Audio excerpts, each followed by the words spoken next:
Assalamualaikum warahmatullahi wabarakatuh.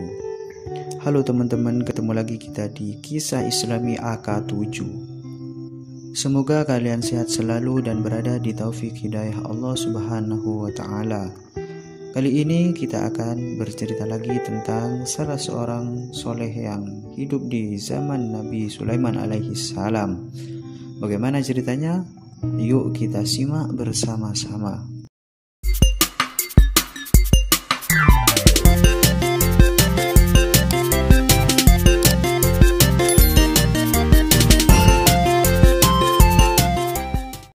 Asif bin Barqoyah adalah kaki tangan sekaligus salah seorang kepercayaan Nabi Sulaiman alaihi salam. Kisah tentang hamba Allah yang soleh ini sekaligus tentang keajaiban yang dimilikinya telah didokumentasikan oleh Allah Subhanahu wa Ta'ala di dalam Al-Quranul Karim, tepatnya di surah An-Naml antara ayat 20 sampai 44. Kisah tentang Asif bin Barqoyah barangkali dapat dimulai pada saat suatu hari Nabi Sulaiman alaihi salam mencari seorang burung bernama Hudhud. Sebab dalam pemeriksaannya burung tersebut tidak ada di tempat sebagaimana burung-burung yang lain. Lama mencari namun tak kunjung ketemu. Nabi Sulaiman pun menjadi geram. Nabi Sulaiman alaihissalam berkata, "Sungguh aku akan menghukumnya dengan hukuman yang berat, atau bahkan akan menyembelihnya jika tidak datang dengan membawa suatu alasan yang tepat." Tak lama setelah itu, ternyata burung itu pun datang dengan membawa satu kabar penting. Burung Hudhud berkata kepada Nabi Sulaiman alaihissalam, "Aku mengetahui suatu hal yang belum Anda ketahui, Tuan. Di negeri Sabah ada sebuah kerajaan besar yang dipimpin oleh seorang wanita. Di tempat sana aku mengetahui betapa kenikmatan Allah telah disalahgunakan dengan kesesatan mereka. Mereka menyembah matahari dan setan pun ternyata merasuki kepribadian mereka, hingga apa yang mereka perbuat sangat jauh dari jalan Allah Subhanahu wa Ta'ala dan dari petunjuk Allah." Seorang wanita yang memerintahkan negeri Sabah yang dimaksud oleh burung Hudhud adalah Ratu Balqis. Seorang ratu ini berserta semua penduduknya menyembah matahari, bukan menjadikan Allah sebagai sesembahannya. Sejenak Nabi Sulaiman diam antara percaya dan ragu dengan sebuah kabar yang dibawa oleh seekor burung yang sekarang sudah tidak ada keturunannya lagi. Nabi Sulaiman berkata, "Aku tidak bisa mempercayai begitu saja dengan kabar yang kau bawa. Untuk itu, pergilah kau sekarang ke negeri itu dan berikanlah sepucuk surat dariku ini. Kemudian perhatikan apa reaksi mereka." Tentu kebijakan Nabi Sulaiman alaihissalam mengirimkan sepucuk surat kepada Ratu Balqis adalah sebagai peringatan terhadap negeri itu supaya mereka tidak larut dalam kesesatan, sekaligus untuk mengecek sejauh mana kebenaran kabar yang dibawa oleh burung tersebut. Maka Nabi Sulaiman pun menulis sepucuk surat untuk Ratu Balqis. Al-Quran mendokumentasikan isi surat itu dalam ayat ke-30 sampai 31 di dalam surah An-Naml, di mana di dalam surah yang Nabi Sulaiman tulis sebagai berikut, "Sesungguhnya surat ini dari Sulaiman, dan sesungguhnya surat ini dimulai dengan menyebut nama Allah yang Maha Pengasih dan Maha Penyayang. Janganlah kamu berlaku sombong terhadapku, dan datanglah kalian kepadaku sebagai orang yang berserah diri, sebagai orang muslim." Hudhud pun pergi sambil membawa surat yang ditulis oleh Nabi Sulaiman alaihi salam. Setelah Ratu Balqis menerima sepucuk surat dari burung Hudhud, ia pun membacanya. Kemudian setelah membaca surah dari Nabi Sulaiman alaihi salam, Ratu Balqis pun berkata kepada para petinggi-petingginya, "Ini adalah sepucuk surah dari Nabi Sulaiman. Dia minta agar kita mau takluk kepadanya, kata Ratu Balqis kepada para menterinya setelah dia merasa bingung kebijakan apa yang harus diambil menanggapi surah dari Nabi Sulaiman alaihissalam tersebut. Tolong berikanlah masukan, saran, dan pendapat apa yang harus aku lakukan dengan isi surat ini, kata Ratu Balqis. Sesaat setelah hening, seorang pembesar kerajaan ada yang mencoba untuk memberi saran dengan berkata, "Kita adalah sebuah negara yang punya kekuatan besar dan punya keberanian dalam hal peperangan. Untuk itu, hamba sarankan kepada Paduka untuk mempertimbangkan lagi jika ingin menyerah kepada mereka. Tapi bagaimanapun, semua keputusan akhir ada di tangan Paduka." Sejenak Ratu Balqis terdiam, pandangannya menerawang jauh ke angkasa. "Aku tak ingin berperang, sebab sesungguhnya jika seorang raja itu telah memasuki suatu negeri, pasti mereka akan membinasakannya. Mereka akan menjadikan orang-orang yang mulia menjadi hina. Demikian pula jika memang mereka benar-benar akan datang kemari, mereka akan melakukan perbuatan yang sama." Surah An-Naml ayat 34. Begitulah kata Ratu Balqis. Para pembesar kerajaan terdiam dan tertunduk. Tidak ada lagi dari mereka yang mencoba memberikan masukan. Ratu Balqis kemudian berkata lagi, "Tidak, begini saja. Aku akan mengirimkan beberapa utusan kepada Nabi Sulaiman dengan membawa hadiah. Kita lihat nanti bagaimana tanggapan raja itu." Surah An-Naml ayat 35-nya.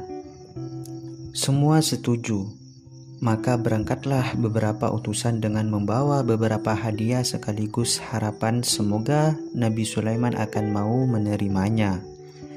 Namun apa kenyataannya? Setelah utusan tersebut sampai di tempat Nabi Sulaiman alaihissalam lalu memberikan hadiah yang dimaksud, Nabi Sulaiman ternyata menolak pemberian hadiah itu, bahkan balik mengancam. Nabi Sulaiman alaihissalam berkata, "Apakah patut bagi kalian memberi hadiah kepadaku, padahal Allah Subhanahu wa Ta'ala telah menganugerahkan nikmatnya yang lebih besar? Kembalilah dan katakan kepada ratu kalian bahwa aku akan datang ke sana dengan membawa sejumlah bala tentara yang kalian tidak akan sanggup melawannya. Bahkan boleh jadi aku akan mengusir kalian dari negeri Saba sebagai orang-orang yang hina, jika memang kalian tidak mau berserah diri sebagai seorang muslim." Surah An-Naml ayat 36 sampai ayat 37-nya. Begitulah ancaman Nabi Sulaiman alaihissalam. Dengan rasa kecewa, beberapa utusan itu pun kembali. Dan pada saat yang bersamaan, diam-diam Nabi Sulaiman mempunyai rencana khusus.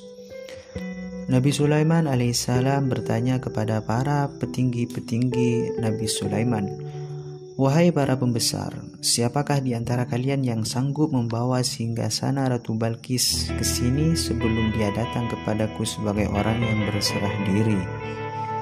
Begitulah ucapan Nabi Sulaiman di dalam surah An-Naml ayat 38-nya.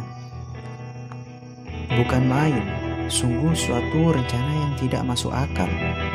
Nabi Sulaiman alaihissalam menginginkan singgasana kerajaan Saba dipindah ke tempatnya. Siapakah yang punya kesanggupan untuk memindahkan singgasana dari negeri Saba ke kerajaan Nabi Sulaiman alaihissalam yang jaraknya begitu jauh? Jangankan memindah, menggeser pun rasanya tidak akan mungkin. Bahkan dengan peralatan modern seperti saat ini pun tidak akan ada yang mempunyai kekuatan untuk memindahkan sebuah gedung singgasana dari suatu tempat ke tempat yang lain. Kesimpulannya, permintaan Nabi Sulaiman alaihissalam sungguh tidak masuk akal, tidak rasional, dan tidak bisa dinalar dengan logika. Namun apakah semua yang rasional dan yang tak cocok dengan alur pikiran itu mustahil terjadi di dunia? Ternyata tidak. Sekali lagi, tidak semua yang tidak masuk akal itu tidak bisa terjadi di dunia. Dengan permintaan Nabi Sulaiman alaihissalam tersebut, Ifrit salah satu dari bangsa jin menyampaikan kesanggupannya dengan berkata, "Aku akan membawa singgasana itu kemari sebelum Anda berdiri dari tempat duduk. Sungguh aku punya kekuatan untuk itu, percayalah." Surah An-Naml ayat 39-nya. Luar biasa, Ifrit menjanjikan akan membawa singgasana Ratu Balqis dalam jarak waktu hanya beberapa saat, yakni sebelum Nabi Sulaiman alaihissalam beranjak dari tempat duduknya. Kekuatan apakah yang akan digunakan oleh Ifrit? Entahlah, yang jelas sebelum Nabi Sulaiman memberikan izin kepada Ifrit dan sebelum Ifrit sendiri berangkat memindahkan singgasana itu, tiba-tiba ada salah seorang yang menyatakan kesanggupannya yang melebihi kesanggupan Ifrit. Ia berkata, "Saya akan membawa singgasana Ratu Balqis kemari sebelum mata Tuhan berkedip," kata orang tersebut di dalam surah An-Naml ayat 40-nya. Subhanallah, siapakah dia? Manusia macam apakah yang mempunyai kesanggupan seperti itu? Kekuatan macam apakah yang dia miliki hingga sanggup memboyong sebuah bangunan singgasana dalam waktu hanya sekejap mata? Dialah Asif bin Barqoyah, seorang kaki tangan sekaligus salah seorang kepercayaan Nabi Sulaiman. Al-Quran menyebut dia sebagai seorang yang mempunyai rahasia ilmu dari Alkitab. Innahu ilmun minal kitab. Para ahli tafsir menyatakan bahwa yang dimaksud dengan Alkitab di sini adalah kitab Taurat dan kitab Zabur. Dialah seorang hamba yang mempunyai kedekatan luar biasa dengan Allah Subhanahu wa Ta'ala hingga seakan-akan tiada lagi batas antara dia dengan Allah Subhanahu wa Ta'ala. Dialah manusia soleh yang saking dekatnya sampai Allah berkenan menganugerahkan satu kekuatan dan kemampuan luar biasa yang tidak dimiliki oleh orang lain. Begitulah dalam sekejap mata sebelum Nabi Sulaiman matanya berkedip, saat itu juga bangunan megah singgasana Ratu Balqis yang semula berada di negeri Saba telah berpindah tempat di hadapan Nabi Sulaiman. Peristiwa itu benar-benar membuat mata setiap orang menjadi tercengang. Heran, takjub yang nyaris tak percaya dengan pemandangan yang nyata itu. Nabi Sulaiman alaihissalam sendiri ketika melihat kejadian itu hanya bisa mengatakan, "Sungguh ini adalah sebuah karunia dari Allah untuk menguji apakah aku termasuk orang yang bersyukur atau malah termasuk orang yang kufur terhadap nikmatnya." Begitulah yang disebutkan di surah An-Naml ayat 40-nya. Bukan hanya Nabi Sulaiman, ternyata Ratu Balqis sendiri pun demikian. Dia merasakan satu ketakjuban yang luar biasa dengan singgasananya yang tiba-tiba saja berada di tempat Nabi Sulaiman alaihi salam. Makanya ketika pemimpin wanita itu datang ke Nabi Sulaiman alaihi salam untuk memenuhi panggilannya, Nabi Sulaiman bertanya kepadanya, "Seperti inikah singgasanamu?" Sambil meyakinkan hati yang tak percaya dengan kenyataan tersebut, Ratu Balqis berkata, "Sepertinya iya." Begitulah akhirnya seorang ratu dari negeri Saba itu pun masuk Islam, bahkan bersedia dipersunting oleh Nabi Sulaiman sebagai istrinya. Kisah tentang kemampuan Asif bin Barqoyah telah diabadikan dalam Al-Quran. Keabsahan ceritanya tidak diragukan lagi. Itu adalah kisah yang hak, bukan sekedar dongeng atau kisah-kisah fiktif lainnya. Kemampuan luar biasa yang dimilikinya bukan sebentuk sihir atau sulap yang bisa dan biasanya mengelabui pandangan mata. Kemampuan itu adalah sebuah anugerah dari Allah Subhanahu wa Ta'ala yang lebih dekat dengan sebuah karomah. Semoga kita bisa mengambil hikmah dan pelajaran dari kisah tersebut. Oke teman-teman, sekian yang kita bisa sampaikan, kurang lebihnya mohon maaf. Jika ada kritik dan saran dari kalian, silahkan tulis di kolom komentar. Jangan lupa sebelum lanjut ke video berikutnya, alangkah baiknya jika kalian like, komen, dan subscribe channel ini. Dan jangan lupa juga share video ini jika video ini bermanfaat bagi orang lain. Oke teman-teman, saya undur diri. Sampai jumpa di kisah Islami berikutnya. Wassalamualaikum warahmatullahi wabarakatuh.